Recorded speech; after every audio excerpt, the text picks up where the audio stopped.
కుయ్యా కూర్చోండి.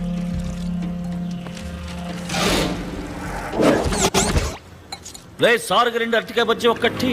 Okay sir. త్వరగా చెప్పు. నీ బుక్స్, హార్డ్ డిస్క్, డాక్యుమెంట్స్ అన్నీ చూశాను. బినామీ పేర్లతో ఉన్న ఇళ్ళు, స్థలాలు, పొలాలు, డబ్బులు, బాండ్స్, డాలర్స్, స్విస్ బ్యాంకులో ఉన్న గ్రీన్ మనీ మొత్తం 200 కోట్ల రూపాయలు లెక్కల్లోకి రాని నల్ల డబ్బు ఉంది. దానికి ఏంటి ఇప్పుడు? బజ్జీ కొరకండి. అబ్బా తినండి సార్. అందులో సగం నాకు ఇవ్వు. బజ్జీలో కాదు, డబ్బులో. ఇవ్వనంటే? మొత్తం డాక్యుమెంట్స్ అన్ని ఇన్కమ్ ట్యాక్స్ ఆఫీసులో ఉంటాయి, అక్కడ చూడు.